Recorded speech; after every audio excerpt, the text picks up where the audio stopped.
Malam ke-9. Pada malam ke-9, Ratu Syahrazad melanjutkan ceritanya.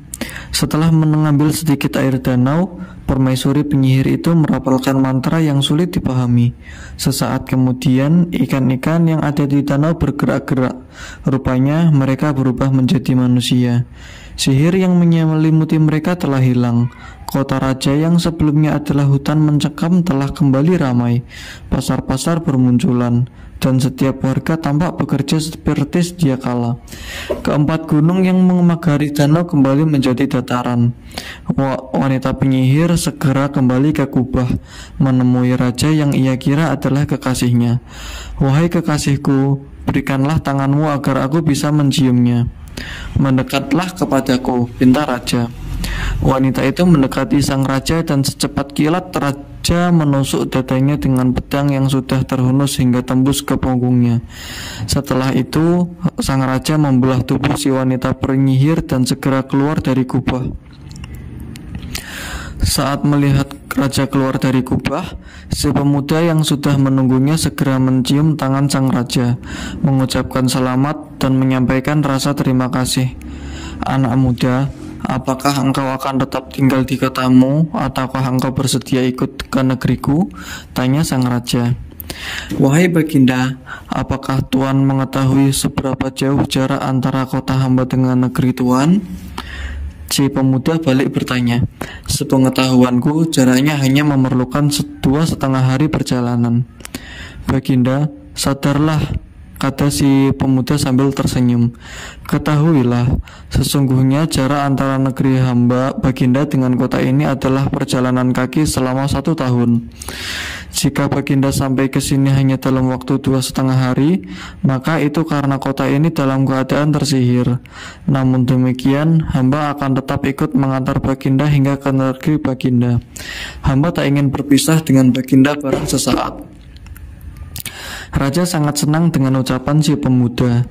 "Segala puji bagi Allah yang telah menganugerahkan engkau kepadaku.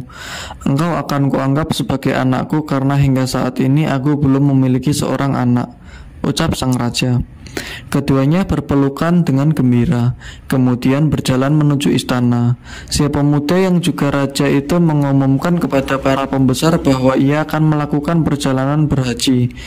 Para pembesar segera mempersiapkan segala keperluannya. Setelah segala sesuatunya dipersiapkan, keduanya berangkat menuju negeri yang telah ditinggalkan oleh sang raja selama 1 tahun. Mereka diiringi oleh 50 pelayan yang membawa berbagai hadiah. 1 tahun berlalu dan mereka telah tiba di negeri tujuan. Pasukan istana yang dipimpin oleh wazir menyambut kedatangan mereka setelah menunggu dalam keadaan nyaris putus harapan. Seluruh pasukan bersujud di hadapan raja dan mengucapkan selamat datang. Sang raja masuk ke istana dan duduk di singgasana. Kepada wazir, raja menceritakan keadaan yang menimpa si pemuda dari awal hingga akhir.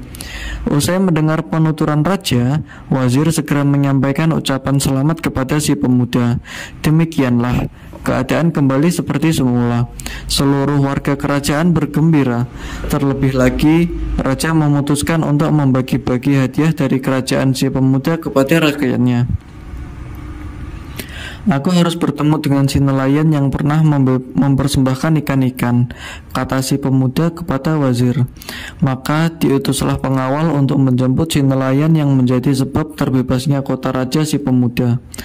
Tidak lama kemudian, si nelayan tiba di istana. Raja memberikan hadiah kepadanya serta menanyakan keadaannya selama ini. "Berapa anak-anakmu?" tanya raja. "Hamba memiliki seorang anak laki-laki dan 2 perempuan." Raja memutuskan untuk mengawini salah satu putri si nelayan, sedangkan anak perempuannya yang kedua dipinangkan untuk si pemuda. Nelayan menyatakan persetujuannya dengan rasa bahagia. Lalu terjadilah perkawinan yang sangat meriah. Adapun anak laki-laki si nelayan diangkat oleh raja sebagai bendahara kerajaan. Kemudian raja mengutus wazir ke kota raja si pemuda, yakni Kepulauan Hitam. Raja muda memutuskan untuk menjadikan wazir sebagai wakilnya di kerajaan Kepulauan Hitam. Bersama sang wazir juga juga disertakan 50 pelayan yang pernah ikut rombongan raja dulu, serta membawa berbagai hadiah untuk dibagikan kepada para pembesar istana Kepulauan Hitam. Sang wazir menjunjung titah sang raja, kemudian bersujud dan mencium tangannya, serta segera berpamitan untuk melakukan perjalanan menuju Kepulauan Hitam. Demikianlah si pemuda tinggal di kerajaan bersama sang raja.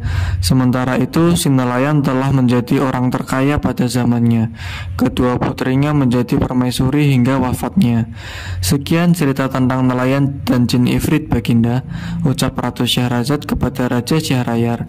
Namun jika Baginda masih berkenan, hamba akan menceritakan kisah yang lebih ajaib lagi, yakni tentang buruh pengangkut dan gadis-gadis yang cantik. Raja Syahrayar mengangguk tanda setuju. Maka Ratu Syahrazad memulai ceritanya.